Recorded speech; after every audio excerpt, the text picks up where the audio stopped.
you look at a lot of different data, right? You look at the number of crimes, the number of crime victims. I love all that data, but sometimes I worry that the public gets a little overwhelmed. And I also sense some skepticism from people who are like, well, there's always going to be a good story in all those numbers. There's always going to be a bad story. I'm curious what you think is the single most significant number that you look at and why. Really, the most significant number we look at is the amount of less victims of violent crime that we had this year. We had well over 1,500 less victims of violent crime this year than we had last year. And that goes on top of the successes that we've had last year and the year before. I look at the fact that we have less victims, 18% less victims of aggravated assault. I think over 1,300 less victims of aggravated assault. And I think what's important for the community to know is when aggravated assaults are really essentially attempted murders.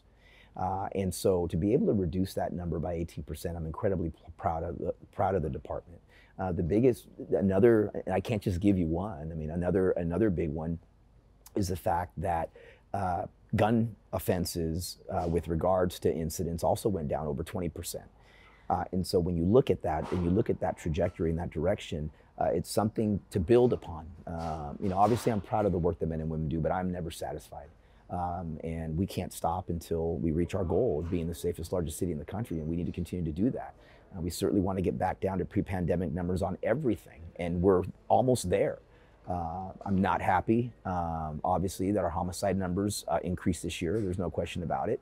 But when you delve down into those numbers, 70% of our murder victims were either involved in criminal activity or some other high-risk behavior. Almost 2/3 of our murders occurred at an apartment complex or inside a residence.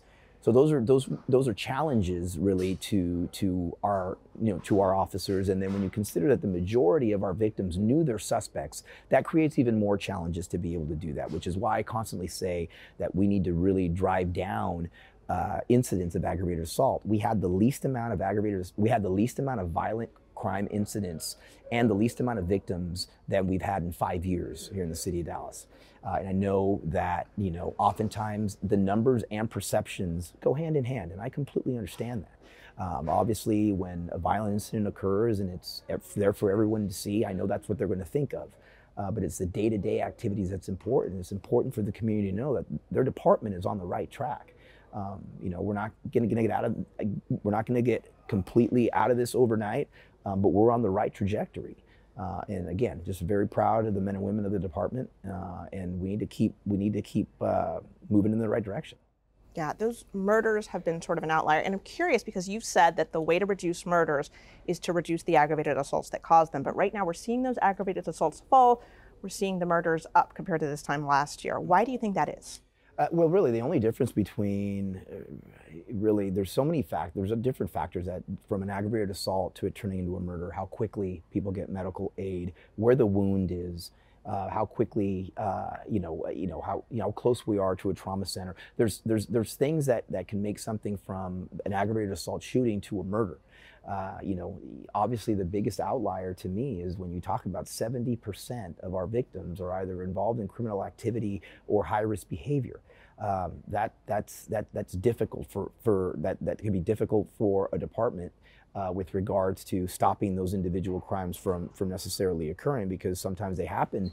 There's no secret when that's occurring why 2/3 of our murders are occurring somewhere outside of what people would think is the general view of things. And so really when we look at that, it's two important things we have to do is really get the message out, working with our community and our service providers to let individuals know that are otherwise involved in a life of violent crime that is not the way to go, and give them other positive things to do. It's one of the big reasons we started our focus deterrence plan, is to get individuals that are in that life of violent crime and trying to get them services and support. The other part we need to do is continue to be a professional, proactive police department to take the criminal element off the street before that criminal element either commits a violent crime or becomes a victim themselves. And so, really the true nature, of the city's amount of violent crime is in their gun-related crime. And so we have to continue with that.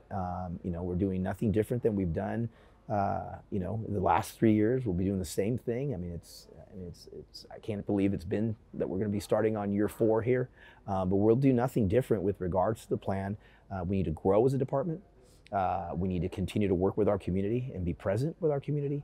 And those are the ways that we'll be able to drop every category again. But again, very proud to say that we dropped violent crime for the total violent crime the third year in a row. And we're going to continue to fight for our city. You focus some of your attention on auto theft, which in itself is not usually a violent crime, but you have said that there is a link between it and violent crime. Can you elaborate on that? Well, oftentimes when vehicles are stolen, not necessarily when I started many years ago, you'd hear about the joyrides and things of that nature where, people were taking cars. I mean, there's a majority of our vehicles that are stolen that are used to commit other violent crimes. And so there is a nexus. There's definitely a nexus more now than there was back when I started 32 years ago, that there is more of a nexus of a stolen car and in a violent crime.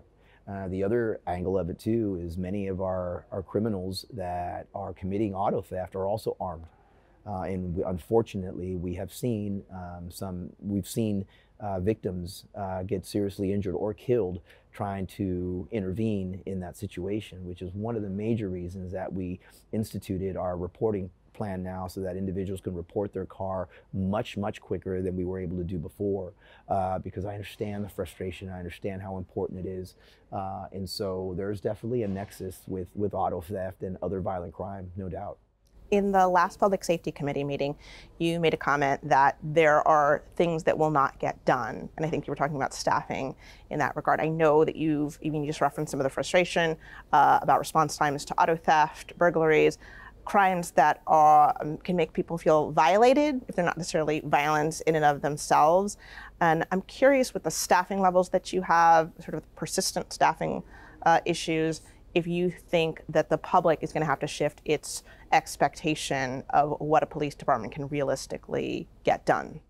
Well, I think our city, for the majority, really truly understands. I know there's some that are still frustrated because their expectation of a department is to respond to everything. But when we instituted our online reporting system, we've had a tremendous increase, and we know that our residents are using that online reporting system. And so our community, I really feel, already has understood that. As you know, I don't stay in the office, and I'm out speaking to our community and explaining to them why it is that we have to do. I think as long as we're very open with our community with regards of what we have to do as a department to respond to higher priority type of calls, as long as they know that we have a plan, that we're trying to get bigger as a police department, they know that we have the support from our city government. The vast majority of our residents really truly understand that. And so, yes, there'll be other things that we'll have to look at. I mean, at the end of the day, police departments across this country are asked to do too much. And there's not a large department in this country that's not suffering from some sort of staffing issue. And so, yes, I mean, there are going to be things that isn't necessarily, it can be doing less, but it's also looking at different ways to do things, using technology to do things. The Exhibit A would be the way we're going to be handling auto theft reports, and trying to not just think outside the box, but act outside the box. I know there's an expectation of this police department from our community, but the primary responsibility of the department is two things: to respond to the 911 call for service, and to ensure that the residents of the city feel safe. And those are the things that we need to continue to work on. What's the overall message you want the public to get from this? The overall message is that their police department, their men and women, are working extremely hard. The city of Dallas is on the right track. When I started this mission 3 years ago, I know the trajectory was going in a different direction than it's going now, and I owe that completely to the men and women in this department that are working extremely hard. We're on the right track here in the city of Dallas, and we're just going to need to continue to build on the support that we get from our city government, on the support we get from our community, and really just honor the work that men and women do for the city every day. All right, I'm good. All right. Thank you very Thank you. much. Appreciate your time.